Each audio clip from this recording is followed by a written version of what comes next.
Crise d'angoisse, comment ne plus avoir peur de la peur? Votre cerveau est une machine incroyable et son objectif number one, c'est vous garder en vie. Alors c'est super utile quand on s'appelle Mike Horn, un petit peu moins quand on est dans le métro ou dans un resto et qu'on a une crise d'angoisse. Et le souci, c'est Martine. Est-ce que vous la connaissez? Vous la connaissez peut-être pas, mais vous vivez avec elle en permanence. Alors je vous la présente.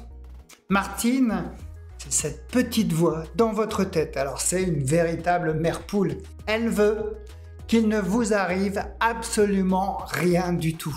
Mais vraiment rien. Et pour ça, elle dramatise tout le temps. Exemple, il y a un nouveau logiciel au boulot, et bien Martine débarque et vous dit « Tu ne vas jamais y arriver, tu es nul en informatique ». Est-ce que ça vous parle cette voix? Moi, ça me parle en tout cas. Elle est souvent là et je la mets à distance. Ou cette présentation orale que vous préparez depuis des semaines et Martine vous murmure « Tu vas oublier un truc, tu vas bafouiller, tu vas te ridiculiser ». Bien, comme je vous disais, moi aussi je l'ai connue Martine. Elle m'a pourri mes premières prises de parole en public. Et pourtant, je suis là. Aujourd'hui, j'ai une chaîne YouTube, je parle et vous m'écoutez. Eh bien Martine, c'est la voix, vous l'avez compris, de vos pensées négatives. Elle croit vous protéger, mais elle vous empêche d'avancer. Et dans une crise d'angoisse, elle s'emballe, elle crie dans vos oreilles.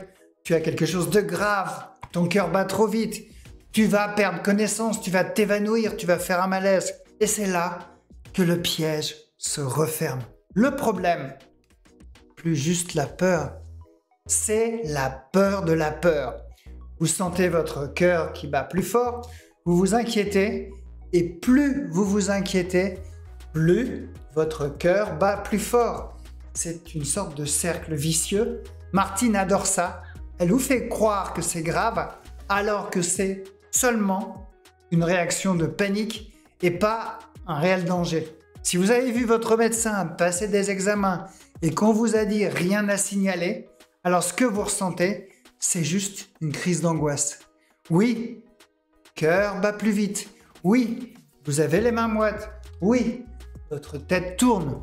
Non, vous n'êtes pas en danger de mort. Martine vous dit tu vas faire un infarctus. C'est faux.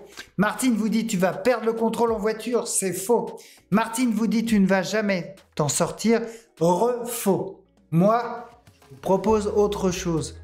Parlez-lui à Martine, à voix basse, sauf si vous aimez passer pour un original dans le bus. Dites-lui, Martine, je t'entends, mais là tu dérailles. Une crise d'angoisse, pas un infarctus. Déjà vécu ça? Je gère. Ce qu'on a vu ici, c'est une première étape. Mais si vous voulez un plan d'action clair pour vous débarrasser durablement des crises d'angoisse, j'ai une vidéo offerte pour vous. Vous allez y voir comment repérer ce qui déclenche vraiment vos crises, sortir de ces pensées en boucle sans les bloquer et mettre à distance Martine, calmer votre corps quand il s'emballe et recommencer à faire ce que vous évitez aujourd'hui. C'est simple, structuré et ce n'est pas sur YouTube et le lien est juste en dessous dans la description.